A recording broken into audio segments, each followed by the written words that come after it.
Welcome to career hero channel. मैं मुजीब खान। तो जैसा कि दोस्तों आज हम लोग भारतीय अर्थव्यवस्था के एक हॉट टॉपिक को लेकर आए हैं, जिसमें हम लोग बात करेंगे मुद्रा के चक्र के बारे में, जिसे कहते हैं साइकिल ऑफ करेंसी। तो इसके बारे में हम लोग जानेंगे। इस टॉपिक का पढ़ने का मकसद ये है कि आप देखते हैं कि चाइना लगातार अपनी मुद्रा का अवमूल्यन करता है, जिसे इंग्लिश में कहते हैं डिवैल्यूएशन। तो उससे आप देखते हैं कि अंतर्राष्ट्रीय मार्केट में जो शेयर के दाम होते हैं उनके में गिरावट देखी जाती है, शेयर बाज़ार में सूचकांक में गिरावट देखी जाती है।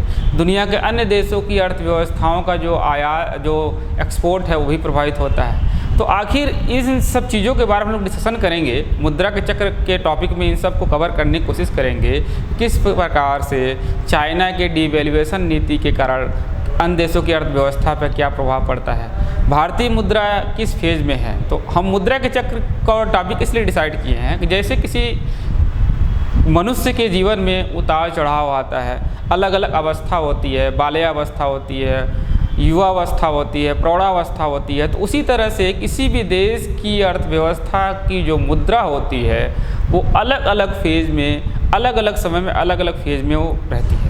तो उसी को एक कंप्लीट टॉपिक का नाम दिया गया है मुद्रा का चक्र। तो चलिए इसके बारे में आज हम लोग बात करते हैं। टॉपिक जो है वो आपका है मुद्रा का चक्र। मुद्रा का चक्र इंग्लिश में इसे कहते हैं cycle of currency. Cycle of currency. अब मुद्रा के चक्र में हम एक चक्र बनाते हैं, इस तरह से गोलाकार चक्र हमने बनाया। अब मुद्रा के चक्र में हमने क्या किया कि चलिए इसको ले लिया, इधर हमने लिखा आपका डिवैल्यूएशन। डिवैल्यूएशन इसे कहते हैं मुद्रा का अवमूल्यन। हिंदी में कहा जाता है मुद्रा का अवमूल्यन। फिर अगले की बात करें तो अगला जो है हम लोग लेते हैं, इसे लिखते हैं आपका रीवैल्यूएशन। रीवैल्यूएशन इसे कहते हैं मुद्रा का पुनर्मूल्यन। मुद्रा का पुनर्मूल्यन, ठीक है। तो मुद्रा का पुनर्मूल्यन। अब ये दो चीज़ें जो हैं, यानी हो गया। अब आगे इधर की तरफ बढ़ते हैं और चक्र की बात करते हैं। तो अगले चक्र की तरफ हम लोग बढ़ते हैं, यहाँ पे देखते हैं। अब यहाँ पे हम लिखते हैं एप्रिसिएशन।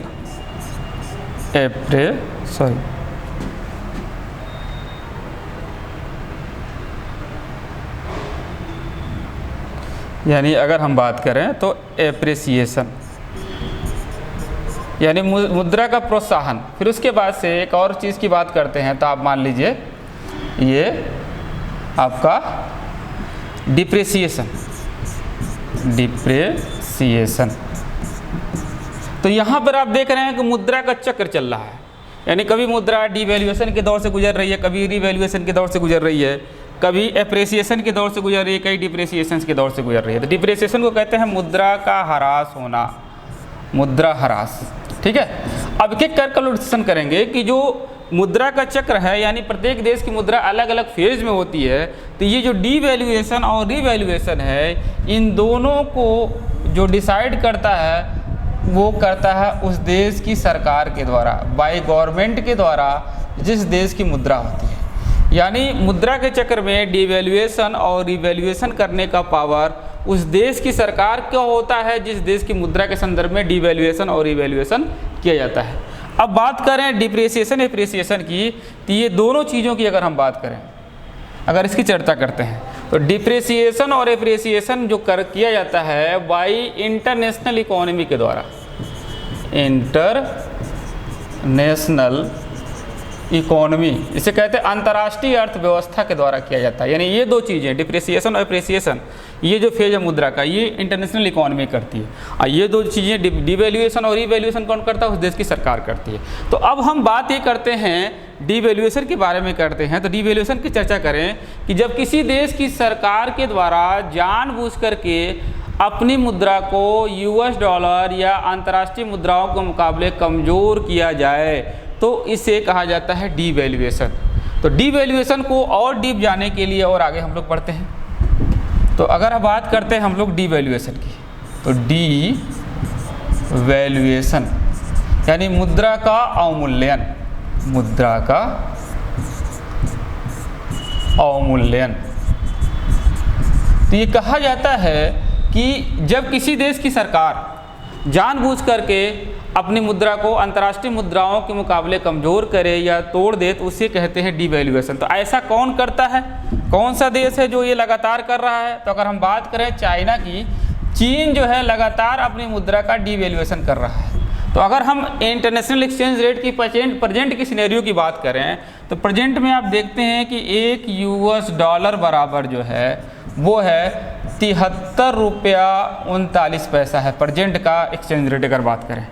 और एक युआन की बात करें, युआन चाइना की मुद्रा है, इसे रेनमिनबी भी कहा जाता है, रेनमिनबी। तो युआन कह लीजिए चाहे रेनमिनबी कह लीजिए, इस समय बराबर आपका है देखा जाए तो 10 रुपया देखा जाए यहाँ पे 73 पैसा है, ये प्रेजेंट में यानी 10 रुपये 73 पैसा एक्सचेंज रेट है। अगर हम डॉलर युआन की बात करते हैं तो इसका मतलब हो गया कि एक यूएस डॉलर बराबर अगर प्रेजेंट की बात करें तो आप जान लीजिए कि इस समय होगा 7.3 युआन, यही इसके आसपास नियर अबाउट होगा। यानी एक यूएस डॉलर बराबर 7.3 युआन है। यानी चाइना का पैसा जो है अमेरिका से देखा जाए तो 7.3 युआन कमज़ोर है, ये गुना कमज़ोर है, यानी 1/7.3 युआन है।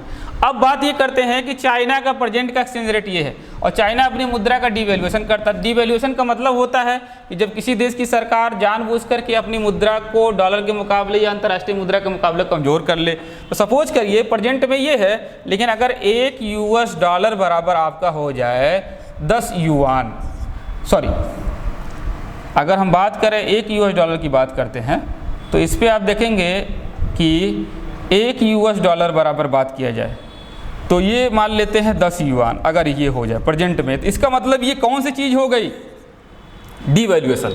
यानी जब किसी देश की सरकार जानबूझ करके अपनी मुद्रा को कमज़ोर करती है तो उसे डिवैल्यूएशन कहते हैं। जैसे आप देखते हैं कि एक यूएस डॉलर बराबर 7.3 युआन था, प्रेजेंट में कितना हो गया, एक यूएस डॉलर बराबर 10 युआन। तो यहाँ पर आप देखते हैं कि युआन ने या चाइना ने अपनी मुद्रा को डॉलर के मुकाबले कमज़ोर कर लिया, तो इसे कहते हैं मुद्रा का अवमूल्यन। अब ऐसा क्यों किया, इसको समझने की ज़रूरत है। तो इसको एग्जाम्पल से समझते हैं कि जैसे मान लीजिए जब आप कहीं किसी शॉपिंग मॉल में जाते हैं और पहले से आप ये डिसाइड कर चुके हैं कि मुझे वहाँ पर 1000 रुपये की एक शर्ट खरीदनी है, लेकिन जैसे ही आप उस शॉपिंग मॉल में जाते हैं तो आपको ये बात पता चलती है कि जो शर्ट 1000 रुपये में मिल रही थी वो शर्ट 700 रुपये मिल रही है। तो आप एक की जगह दो की जगह 4 खरीदेंगे, ओवरऑल ज़्यादा खरीदेंगे। इससे उस शॉपिंग मॉल का जो सेलिंग है वो बढ़ जाएगा और सेलिंग बढ़ने के कारण जो उसका प्रॉफिट है वो भी बढ़ेगा। ठीक यही कंडीशन चीन भी करता है। चीन अपनी मुद्रा का अवमूल्यन इसलिए करता है ताकि अगर हम बात करें तो चाइना का जो निर्यात है यानी एक्सपोर्ट है, निर्यात सस्ता हो जाए। यानी चाइना अपने निर्यात को सस्ता करने के लिए अपनी मुद्रा को डॉलर के मुकाबले कमज़ोर करता है। अब कैसे सस्ता करता है, तो चाइना का निर्यात कैसे होगा, निर्यात का संबंध यानी चाइना के घरेलू बाजार में। अगर हम चाइना की बात करें तो चाइना का अपना घरेलू मार्केट होगा, घरेलू बाजार मतलब चीन में, बीजिंग में, शंघाई में। तो घरेलू बाजार से अगर कोई व्यक्ति, जैसे कोई व्यक्ति घरेलू बाजार से चाइना से कुछ सामान खरीदता है यानी गुड्स एंड सर्विसेज खरीदता है, गुड्स और सर्विसेज खरीदता है, वस्तु एवं सेवाओं को खरीदता है। तो जो खरीदेगा तो पहले एक यूएस डॉलर बराबर जब एक्सचेंज करता था डॉलर में खरीदता था तो एक यूएस डॉलर बराबर 7.3 युआन मिलता था, लेकिन अब वो एक्सचेंज रेट बदल चुका है, अब एक यूएस डॉलर बराबर 10 युआन मिलेगा। इसका मतलब वो जो भी वस्तु एवं सेवाएँ खरीदेगा उसमें आप देखेंगे कि जब वो सामान खरीदेगा तो 7.3 युआन का सामान भी खरीद लेगा और उसे 2.7 युआन की बचत भी होगी। यानी इतना का सामान लेने के साथ साथ इतने की सेविंग होगी तो क्या करेगा, 1 की जगह 2, 2 की जगह 4, 4 की जगह और भी खरीदेगा। तो ओवरऑल चाइना का निर्यात सस्ता होने से निर्यात बढ़ेगा। जब निर्यात बढ़ेगा, चाइना का विदेशी मुद्रा भंडार, यानी चीन का जो मकसद है वो विदेशी मुद्रा जो भंडार है वो बढ़ जाएगा। यानी चाइना का विदेशी मुद्रा भंडार क्या होगा, बढ़ जाएगा। तो चाइना अपनी मुद्रा का डिवैल्यूएशन इसलिए करता है ताकि चीन के घरेलू बाजार में वस्तु एवं सेवाएं सस्ती हो जाएं। जब कोई व्यक्ति चाइना से निर्यात करेगा, यानी चाइना के घरेलू बाजार से जो वस्तु एवं सेवाएं मंगाएगा उसे पहले से सस्ती पड़ेगी, तो वो 1 की जगह 2, 2 की जगह 4 ये बहुत ज़्यादा खरीदेगा। तो ओवरऑल चाइना का निर्यात बढ़ेगा। तो चाइना का निर्यात बढ़ेगा, चाइना के विदेशी मुद्रा भंडार बढ़ जाएंगे और चाइना की स्थिति और बेहतर होगी। तो ये चाइना डिवैल्यूएशन इसलिए करता है। अब ये समझ गए। तो अब बताइए, जब चाइना डिवैल्यूएशन करेगा तो चाइना में जो भी वस्तुएं एवं सेवाएं बनाई जा रही हैं वो सस्ती होंगी, तो अन्य देशों की वस्तुएं एवं सेवाएं चीन के समतुल्य जो होंगी, तो चीन की तरह की वस्तुएं एवं सेवाएं होंगी वो महंगी पड़ने लगेंगी। तो दुनिया के अन्य देशों का निर्यात प्रभावित होगा। जब निर्यात प्रभावित होगा तो जो दुनिया के अन्य देशों, अलग अलग देशों में जो शेयर बाजार हैं उनमें जो वस्तु एवं सेवाओं को बनाने वाली कंपनियां पंजीकृत हैं तो उनका कारोबार प्रभावित होने से उनके शेयर के दाम में गिरावट देखी जाती है। इसके कारण देखते हैं कि अंतर्राष्ट्रीय शेयर बाजार में गिरावट की स्थिति पाई जाती है, चाहे वो बॉम्बे स्टॉक एक्सचेंज हो, नेशनल स्टॉक एक्सचेंज हो या दुनिया का सबसे बड़ा शेयर बाजार न्यूयॉर्क स्टॉक एक्सचेंज हो। तो यहाँ पर आप देखते हैं कि चाइना के एक इस कदम से, यानी डिवैल्यूएशन करने से देख रहे हैं अंतर्राष्ट्रीय बाजार में शेयर के दाम जहाँ घट रहे हैं, तो वहीं पर देखा जाए दुनिया के अन्य देशों का जो निर्यात है वो कहीं ना कहीं प्रभावित हो रहा है। अब चाइना इसका लाभ ले रहा है। तो अब इस समस्या का समाधान क्या है? अगर हम बात करें चीन की, तो चीन डिवैल्यूएशन करता है तो इसका समस्या का समाधान क्या है? तो अगर हम बात करें तो ये कहा जाता है कि चाइना जब अपनी मुद्रा का डिवैल्यूएशन कर रहा है, तो डिवैल्यूएशन का मतलब हो गया मुद्रा का अवमूल्यन जो कर रहा है।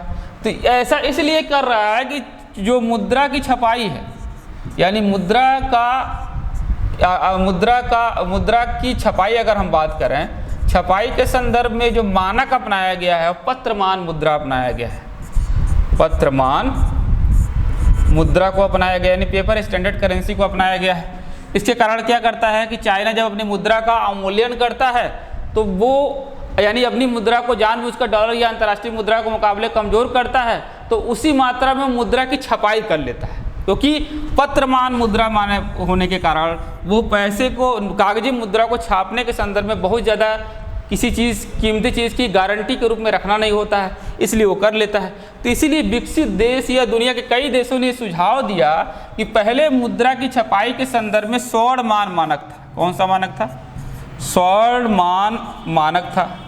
उसी मानक को, यानी गोल्ड स्टैंडर्ड करेंसी को अपना लिया जाना चाहिए। यानी जब कोई देश नोट छापता था तो एक निश्चित मात्रा सोने को रिजर्व करके ही छापता था, लेकिन पत्रमान मुद्रा के होने के कारण जो है अब वो चीज़ें लागू नहीं होती है। तो अगर हम स्वर्ण मुद्रा के छापे के संदर्भ में, छपाई के संदर्भ में गोल्ड स्टैंडर्ड करेंसी को अपना लेते हैं तो चाइना अपनी मुद्रा का डिवैल्यूएशन करना बंद कर देगा, क्योंकि जब वो डिवैल्यूएशन करेगा तो उसे ज़्यादा मुद्रा छापनी पड़ेगी। जब ज़्यादा मुद्रा छापना पड़ेगा तो उसे सोना को रिजर्व रखना होगा, जो एक बहुत बड़ी समस्या आ जाएगी, और चाइना अपनी मुद्रा का डिवैल्यूएशन करना बंद कर देगा, जिससे अंतर्राष्ट्रीय बाजार में अन्य देशों का निर्यात प्रभावित नहीं होगा। फिलहाल जब तक स्वर्णमान मानक अपनाया नहीं गया है तब तक चाइना के लिए खुली हुई राह है अपनी मुद्रा का अवमूल्यन करने का। इसीलिए चाइना मुद्रा का अवमूल्यन लगातार करता है और अपने निर्यात को सस्ता करके, निर्यात को बढ़ा करके विदेशी मुद्रा भंडार को बढ़ाता जा रहा है, और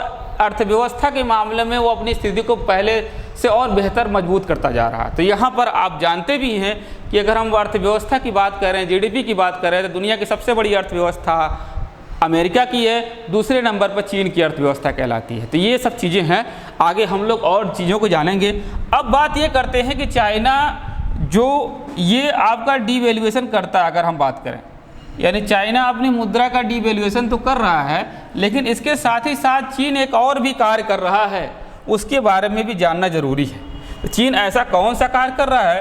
तो अगर हम बात करें, चाइना अपनी घरेलू बाजार में वस्तु एवं सेवाओं को सस्ता से बेचता है, निर्यात सस्ता करता है, लेकिन अगर उसी के साथ साथ एक और चीज़ों की बात कर देते हैं हम लोग, एक और कंडीशन की अगर हम बात करें तो चाइना एक और नीति चलता है जिसको कहते हैं डंपिंग। डंपिंग की बात करते हैं। डंपिंग को इंग्लिश में कहते हैं राशिपातन। राशिपातन, ये राशिपातन क्या है? तो डंपिंग का मतलब होता है कि जब कोई देश अपने देश में बनाई जाने वाली वस्तुओं एवं सेवाओं को अपने देश में वाजिब कीमत पे बेचे, लेकिन जब वो अंतर्राष्ट्रीय बाजार में जाए तो जानबूझ करके सस्ता बेचे, तो उसकी इस नीति को डंपिंग कहा जाता है। और डंपिंग भी कौन करता है? चाइना। चाइना ही डंपिंग भी करता है। अब यहाँ पे देखिए, चाइना ने डिवैल्यूएशन करके घरेलू बाजार में या अपने देश के घरेलू बाजार में वस्तुओं एवं सेवाओं को तो सस्ता कर लिया, लेकिन चाइना ने क्या किया? डंपिंग के द्वारा क्या किया कि जब वो अंतर्राष्ट्रीय बाजार में अपनी वस्तुओं एवं सेवाओं को बेचने जाता है, अंतर्राष्ट्रीय बाजार, तो अंतर्राष्ट्रीय बाजार, चीन का अंतर्राष्ट्रीय बाजार क्या हो जाएगा अगर हम बात करें तो चीन का अंतर्राष्ट्रीय बाजार अब हो जाएगा इंडिया का घरेलू बाजार, यूएसए का घरेलू बाजार, और उसी तरह से नेपाल का घरेलू बाजार या दुनिया के अन्य देशों का घरेलू बाजार चाइना के लिए क्या हो जाएगा? अंतर्राष्ट्रीय बाजार। तो चाइना जब भारत के घरेलू बाजार में या अमेरिका घरेलू बाजार में या नेपाल या दुनिया किसी भी देश में सस्ता बेचता है तो उसकी इस नीति को डंपिंग कहते हैं, राशिपातन कहते हैं। अब राशिपातन से क्या होगा कि जब वो किसी देश में अपने सामान को सस्ता बेचता है तो उस देश में जो वस्तुएं सेवाएं बिकती हैं वो महंगी साबित होने लगती हैं। तो पता चलता है कि चाइना का सामान भारत के घरेलू बाजार में सस्ते होने के कारण ज़्यादा बिक रहा है और भारत का घरेलू बाजार में भारत का सामान ही नहीं बिक पा रहा है।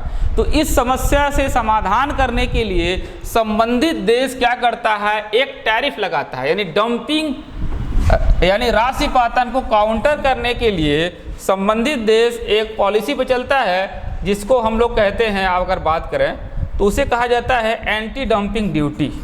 एंटी डंपिंग ड्यूटी यानी एंटी डंपिंग ड्यूटी लगाता है, जो एक प्रकार का टैरिफ है।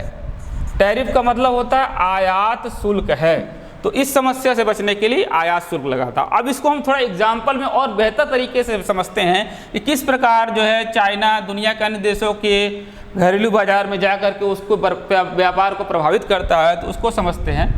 अब यहाँ पे समझिए, जैसे मान लीजिए इंडिया है, इधर इंडिया है और इंडिया के घरेलू बाजार में मान लीजिए 15 रुपये पर केजी, अगर हम बात करते हैं 15 रुपये पर केजी गेहूँ बिक रहा है, वेट यानी गेहूँ बिक रहा है।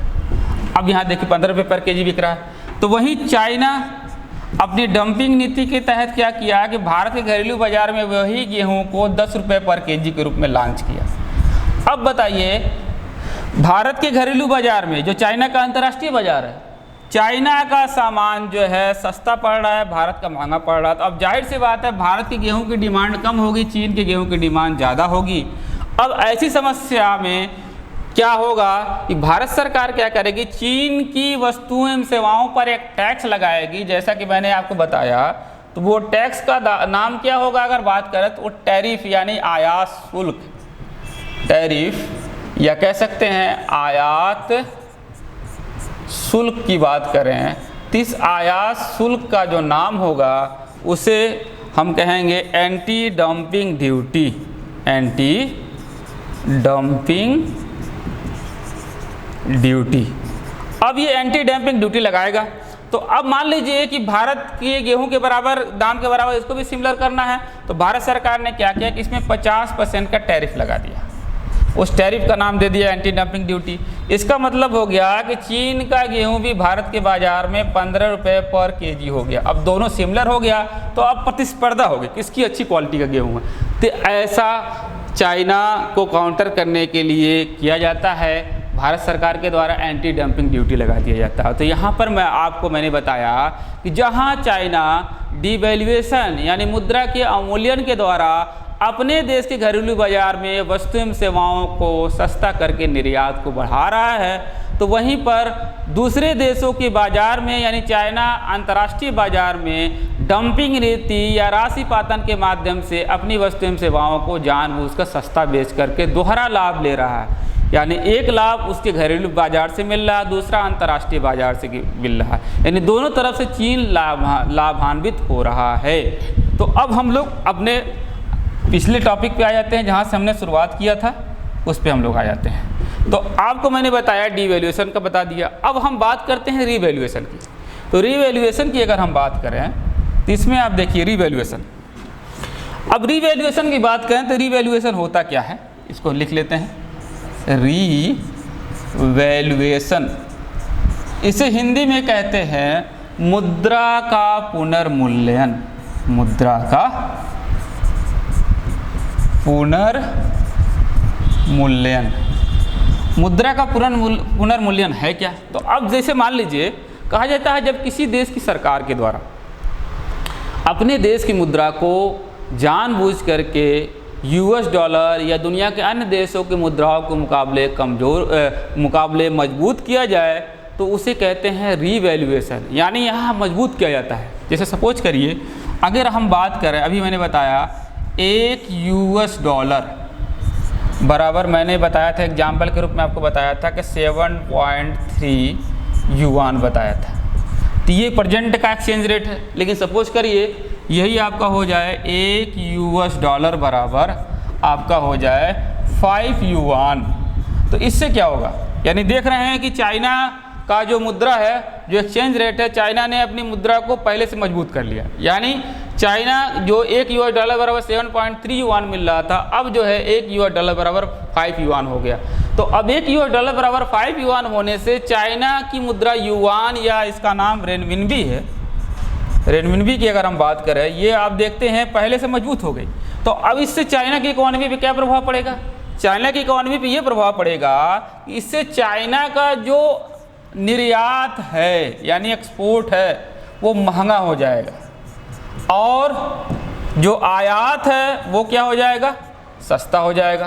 क्योंकि आयात सस्ता इसलिए होगा क्योंकि अगर हम कोई चीज़ बाहर से मंगाएंगे तो डॉलर में मंगाएंगे या अंतर्राष्ट्रीय मुद्रा में मंगाएंगे, तो पहले हमको 7.3 युआन पे करके एक डॉलर मिलता था, अब हमको मिलेगा 5 युआन पे करके एक डॉलर मिलेगा। तो इस प्रकार देखा जाए तो आयात तो सस्ता हो गया लेकिन निर्यात महंगा हो गया, क्योंकि आप जानते हैं कि चाइना जो है एक प्रकार का आत्मनिर्भर अर्थव्यवस्था है, उसका एक्सपोर्ट अधिक है, इंपोर्ट कम है, वो चीज़ों को ज़्यादा बाहर से मंगाता है। तो इस प्रकार आप देखते हैं कि कोई भी देश जनरली अपने निर्यात को महंगा नहीं करेगा अगर वो आत्मनिर्भर अर्थव्यवस्था है तो, और आयात को सस्ता करने का कोई मतलब नहीं, क्योंकि चाइना बहुत कम चीज़ें बाहर से मंगाता है, इसीलिए निर्यात महंगा होगा। इसीलिए कोई भी देश मुद्रा का पुनर्मूल्यन नहीं करना चाहता है, इसलिए चीन भी नहीं करेगा। तो इसका मतलब बताने का मकसद ये था कि जब कोई किसी देश की सरकार जानबूझ करके अंतर्राष्ट्रीय मुद्राओं के मुकाबले अपनी मुद्रा को मजबूत करती है तो उसे रीवैल्यूएशन कहा जाता है। रीवैल्यूएशन का प्लस पॉइंट ये है कि आयात सस्ता होता है और नेगेटिव पॉइंट ये है कि निर्यात महंगा होता है। तो आत्मनिर्भर अर्थव्यवस्था के लिए रीवैल्यूएशन करना जो है एक प्रकार का महंगा सौदा है। अब बात हम लोग फिर से टॉपिक पे आ जाते हैं जहाँ से हम लोग चले थे। तो यहाँ पर मैंने ये दो चीज़ें बताई, यानी मुद्रा, ये दो चीज़ें की कौन करता है? उस देश की सरकार करती है जिस देश की मुद्रा होती है। अब बात करते हैं एप्रिसिएशन की बात करते हैं और डिप्रिसिएशन की बात करते हैं। जो एप्रिसिएशन है और डिप्रिसिएशन है वो कौन करता है? अंतर्राष्ट्रीय अर्थव्यवस्था करती है। यानी अंतर्राष्ट्रीय अर्थव्यवस्था डिसाइड करेगी कि किसी देश की मुद्रा डिप्रिसिएशन के दौर में है कि एप्रिसिएशन के दौर में। तो अब बात करते हैं एप्रिसिएशन है क्या। तो कहा जाता है कि जब किसी देश की मुद्रा अंतर्राष्ट्रीय अर्थव्यवस्था के द्वारा डॉलर या अन्य देशों की मुद्रा के मुकाबले मजबूत होने लगे तो उसे कहते हैं एप्रिसिएशन। तो ऐसा कि कौन से देश की अर्थव्यवस्था होती है? चाइना की, क्योंकि चाइना लगातार अपनी मुद्रा का अवमूल्यन करता है जिससे उसका निर्यात सस्ता होता है, निर्यात बढ़ता है। तो निर्यात जब बढ़ता है तो उसकी विदेशी मुद्रा भंडार की वृद्धि हो जाती है। तो जब विदेशी मुद्रा भंडार की वृद्धि होती है तो उसकी मुद्रा जो उसने तोड़ा होता है वो अपने आप मजबूत हो जाती है। यानी चाइना अपनी मुद्रा का डिवैल्यूएशन करता जाता है और उसके जो अर्थव्यवस्था की कंडीशन है यानी अंतर्राष्ट्रीय अर्थव्यवस्था है उसकी बेहतर कंडीशन होने के कारण उसकी मुद्रा डॉलर के मुकाबले फिर मजबूत हो जाती है, यानी फिर वो तोड़ता है फिर मजबूत हो जाती है। तो ये मुद्रा जो है चाइना की है, जो देखा जाए अंतर्राष्ट्रीय मुद्राओं के मुकाबले जो है अंतर्राष्ट्रीय अर्थव्यवस्था के द्वारा या घरेलू और अंतर्राष्ट्रीय कारणों के द्वारा जो है स्वतः मजबूत होती रहती है, लेकिन चाइना उस मुद्रा को स्वतः तोड़ता रहता है ताकि निर्यात सस्ता हो। तो ये सब चीज़ें हैं। अब बात ये करते हैं डिप्रेसिएशन की। तो कहा जाता है जब किसी देश की मुद्रा अंतर्राष्ट्रीय अर्थव्यवस्था के द्वारा डॉलर या अन्य देशों की मुद्रा के मुकाबले स्वतः कमजोर हो तो उसे कहते हैं डिप्रेसिएशन, मुद्रा का ह्रास होना। जैसा कि आप जानते हैं कि भारतीय मुद्रा के संदर्भ में, क्योंकि भारतीय मुद्रा वर्तमान में डिप्रेसिएशन के दौर से गुजर रही है, क्योंकि आप जानते हैं कभी $1 बराबर आपका 70 रुपये हुआ करता था, लेकिन प्रेजेंट की एक्सचेंज रेट बात करें कि $1 बराबर आपका इस समय 73 रुपया 39 पैसा पहुँच चुका है। यानी लगातार जो है भारतीय मुद्रा डॉलर या अंतर्राष्ट्रीय मुद्राओं के मुकाबले स्वतः टूट रहा है। अब टूटने का कारण क्या है? टूटने के कारण के बारे में समझ लेते हैं कि ऐसा क्यों टूट रहा है। तो अगर भारतीय करेंसी रुपीज़ की बात करें तो रुपीज़ इस समय किस फेज में है? डिप्रेसिएशन के फेज में है। डिप्रेसिएशन यानी मुद्रा के ह्रास के फेज में है। अब डिप्रिसिएशन के फेज में होने के कारण ये डॉलर या अंतर्राष्ट्रीय मुद्राओं के मुकाबले स्वतः टूटती रह रही। तो इसके टूटने का कारण क्या है? तो इंडिया के घरेलू और अंतर्राष्ट्रीय कारणों की बात करें, यानी आंतरिक कारण क्या है अर्थव्यवस्था के? आंतरिक अगर हम बात करते हैं इसको कि जैसे इसको हम मान लेते हैं अन्य का कारण क्या कारण है, तो सबसे पहले हम मानते हैं घरेलू कारण। तो कौन कौन से घरेलू कारण है जिसके कारण जो है अर्थव्यवस्था पर प्रभाव पड़ा? तो अगर हम बात करें तो भारत का फिस्कल डेफिसिट, जिसको कहते हैं राजकोषीय घाटा, इसको हम लोग आगे डिटेल पढ़े, वो लगातार बढ़ता जा रहा है। दूसरी चीज़ बात करें तो रेवेन्यू डेफिसिट में भी वृद्धि देखी गई है, राजस्व घाटा भी बढ़ रहा है। तीसरी चीज़ बात करें तो कहीं ना कहीं देखा जाए कि विमुद्रीकरण या नोटबंदी से भी कहीं ना कहीं अर्थव्यवस्था में सर्कुलेशन ऑफ करेंसी कम हुई, इसके कारण अर्थव्यवस्था की जीडीपी में भी गिरावट देखी जा रही है। चौथे कंडीशन की अगर हम बात करें तो जीएसटी को ले लिया, जीएसटी को भी जो टैक्सेशन किया गया है तो उस टैक्स की दरों में वृद्धि के कारण भी कहीं ना कहीं प्रभाव पड़ा है। और पांचवें कारण की बात करें तो भारत के औद्योगिक विकास में भी गिरावट देखी गई है, तो औद्योगिक विकास भी गिर रहा है। और भी अन्य कई कारण है, इसके कारण घरेलू कारण से भारतीय मुद्रा डॉलर के मुकाबले कमज़ोर हो रही है। अंतर्राष्ट्रीय कारण की बात करें तो अंतर्राष्ट्रीय कारण की अगर हम बात करें भारतीय अर्थव्यवस्था के संदर्भ में, तो यहाँ पर आप देखेंगे कि भारत का जो चालू खाता घाटा है CAD, करंट अकाउंट डेफिसिट, लगातार बढ़ता जा रहा है। भारत का जो इम्पोर्ट है वह एक्सपोर्ट की तुलना में ज़्यादा है। हम एक प्रकार की आयातक अर्थव्यवस्था है। भारत की बहुत सी चीज़ें ज़्यादा विदेशी मुद्रा भंडार देखा जाए तो वो गोल्ड में और क्रूड ऑयल की खरीदारी में जा रहा है, ज़्यादा हमको पैसा पे करना पड़ रहा है। तो और भी कई कारण हैं। भारत का तकनीकीकरण, पूंजीकरण से भी हमको ज़्यादा इम्पोर्ट करना पड़ रहा है। तो इन सब कारणों से यानी भारत में FDI निवेश में भी कहीं ना कहीं कमी देखी गई है। और देखा जाए तो जो भारत का विदेशी मुद्रा भंडार है उस पर नकारात्मक प्रभाव पड़ रहा है, लगातार विदेशी मुद्रा भंडार में गिरावट आ रही है। इन सभी कारणों से जो है यानी गिरावट आने के बाद भी देखा जाए तो उतार चढ़ाव लगा रहता है, एक स्टेबिलिटी नहीं बन पा रही है। इसके कारण देखा जाए अंतर्राष्ट्रीय अर्थव्यवस्था के द्वारा भारतीय मुद्रा डॉलर या अंतर्राष्ट्रीय मुद्राओं के मुकाबले लगातार कमज़ोर हो रही है। तो ये भी टूटने का कारण है। अब हम बात करें कि भारतीय मुद्रा डॉलर के मुकाबले कैसे मजबूत होगी। अगर हम राजकोषीय घाटा को कम कर लेते हैं, राजस्व घाटा को कम कर लेते हैं और सर्कुलेशन ऑफ करेंसी को बेहतर कर लेते हैं, जीएसटी के संदर्भ में जो टैक्सेशन में कहीं ना कहीं विसंगतियां हैं उसको दूर कर सकते हैं, और औद्योगिक विकास में या अर्थव्यवस्था में ज़्यादा निवेश कर करके हम जो है घरेलू कारणों को दूर कर सकते हैं। अंतर्राष्ट्रीय कारण में हम करंट अकाउंट डेफिसिट को कम कर सकते हैं, एक्सपोर्ट को बढ़ा सकते हैं, इंपोर्ट को कम कर सकते हैं। हम जो क्रूड ऑयल पर निर्भरता है उस पर पारंपरिक जो सोलर पैनल के माध्यम से उस पर निर्भरता को बढ़ा सकते हैं।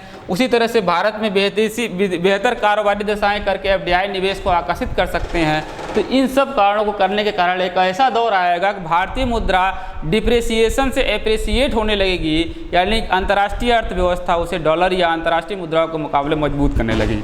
तो प्रेजेंट की कंडीशन आप ये देख रहे हैं। तो ये अब चीज़ें हम लोग अपने टॉपिक पे आते हैं, उस पर बात करते हैं। तो अब देखिए यहाँ पे समझिए, भारत और चीन की तुलना करते हैं। देखिए भारतीय मुद्रा डिप्रिसिएशन के दौर से गुजर रही है और चाइना की मुद्रा डिवैल्यूएशन, चाइना अपनी मुद्रा को कमज़ोर कर रहा है। यानी चाइना अपनी मुद्रा को जानबूझ करके कमज़ोर कर रहा है, जबकि भारतीय मुद्रा अपने आप ही कमज़ोर हो रही है। लेकिन चाइना अपनी मुद्रा को जानबूझ करके कमज़ोर करके लाभ कमा रहा है, लेकिन हमारी मुद्रा डॉलर के मुकाबले या कमज़ोर होकर के हमें उसका लाभ क्यों नहीं मिल पा रहा है? तो इसका कारण ये है, चीन एक प्रकार का जो है आत्मनिर्भर अर्थव्यवस्था है। चीन जो है ज़्यादा चीज़ें एक्सपोर्ट करता है, इंपोर्ट कम करता है।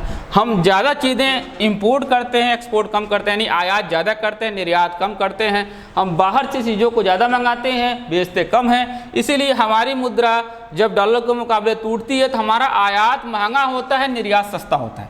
लेकिन हमारे वहाँ निर्यात करने की लिए बहुत कम ही चीज़ें हैं, आयात ज़्यादा करते हैं, इसीलिए हमारी मुद्रा और भी लगातार टूटती जा रही है। जबकि चाइना निर्यात डिवैल्यूएशन करके निर्यात सस्ता कर ले रहा है और निर्यात सस्ता करने से उसका निर्यात बढ़ जा रहा है। तो देखा जाए तो भारतीय मुद्रा और चाइना की मुद्रा में बहुत सिमिलरिटी है। फ़र्क इतना है कि चाइना अपनी मुद्रा को स्वतः तोड़ता है और हमारी मुद्रा जो है अंतर्राष्ट्रीय कारणों से टूटती है। लेकिन चाइना अपनी मुद्रा का लाभ इसलिए ले रहा है तोड़ करके, ताकि उसके वहाँ निर्यात करने के लिए बहुत कुछ है और हम इसलिए लाभ नहीं ले पा रहे हैं क्योंकि हमारे निर्यात के लिए बहुत कम चीज़ें हैं, हम आयात ज़्यादा करते हैं। तो इससे डिवैल्यूएशन करना चाइना के लिए जहाँ फ़ायदेमंद है, तो वहीं पर देखा जाए डिप्रिसिएशन भारत के लिए हानिकारक है, क्योंकि हम ज़्यादा आयात करते हैं। क्योंकि डिप्रिसिएशन से देखा जाए आयात महंगा हो जाता है और निर्यात सस्ता हो जाता है। तो निर्यात तो हम कम कर रहे हैं, सस्ता करके भी बहुत ज़्यादा हम एक्सपोर्ट कर नहीं पा रहे हैं।